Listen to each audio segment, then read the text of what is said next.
প্রধানমন্ত্রীর সহকারী নাসিরউদ্দিন পাটোয়ারির হুমকি, সব ফাঁস করে দেওয়ার অভিযোগ রাশেদ খানের। প্রধানমন্ত্রীর রাজনৈতিক সহকারী মোহাম্মদ রাশেদ খান অভিযোগ করেছেন, তাকে ফোন করে সব ফাঁস করে দেওয়ার হুমকি দিয়েছেন জাতীয় নাগরিক পার্টির মুখ্য সমন্বয়ক নাসিরউদ্দিন পাটোয়ারি। শুক্রবার বিকেলে নিজের ভেরিফাই ফেসবুক পোস্টের মাধ্যমে রাশেদ খান এই বিস্ফোরক মন্তব্য দাবি করেন।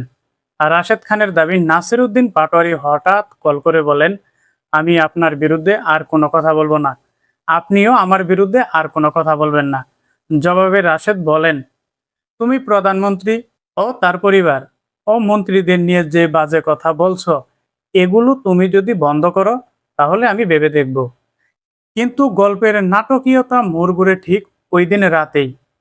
রাশেদ খান জানান, রাতে আবার কল করেন পাটোয়ারি, তবে এবার তিনি ভয়ঙ্করভাবে বলেন। পাটোয়ারি তখন বলেন, আপনি তো আমার বিরুদ্ধে অনেক কথাই বলেছেন, এবার আমি আপনার বিরুদ্ধে কিছু কথা বলবো। আপনি যে নাহিদ আসিফের কাছ থেকে 5 লাখ টাকা করে নিয়ে যেতেন, এসব কিন্তু আমি ফাঁস করে দেব। শুধু তাই নয়, পাটোয়ারি দাবি করেন রাশেদ খানের ফ্ল্যাট কেনার সব প্রমাণ নাকি তার কাছেই আছে। এসব থেকে বাঁচতেই তিনি বিএনপিতে যোগদান করেছেন।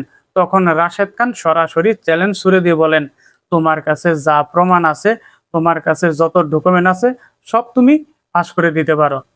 আমার কোনো ফ্ল্যাট নেই, আমার কোনো একটি টাকাও আমি কারো কাছ থেকে নেইনি, তুমি যা পারো এখন করতে পারো। আর রাশেদ খান তার ভেরিফাই ফেসবুক পোস্টে আরো আক্ষেপ করে লেখেন, আমি ভাবছিলাম ছেলেটি তার ভুল বুঝতে পেরেছে এবং ছেলেটি ভালো হয়ে যাবে, তাকে একটা সুযোগ দিয়েছিলাম, কিন্তু সে কাজ করলো ঠিক উল্টাটা। এখন পর্যন্ত আমরা নাসিরউদ্দিন পাটোয়ারি এবং রাশেদ খানের মধ্যে যা দেখতেই পারতাছি, এটা চলছে টম অ্যান্ড জেরির মতো। প্রত্যেকটা মুহূর্তে যেন তাদের টম অ্যান্ড জেরির ফিল পাওয়া যায়। এটা এক ধরনের উপভোগ করার মতো। এক সময় নাসিরউদ্দিন পাটোয়ারি বিস্ফোরক মন্তব্য দেয়, অন্য সময় রাশেদ খান সেই মন্তব্যকে কেন্দ্র করে আবার বিস্ফোরক মন্তব্য দেয়। এটাকে নিঃসন্দেহে টম অ্যান্ড জেরি বলা যায়।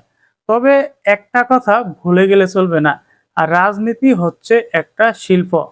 এটাকে আপনি যত সুন্দর করে ধারণ করবেন, আর রাজনীতি কিন্তু তত সুন্দর করে এগিয়ে যাবে।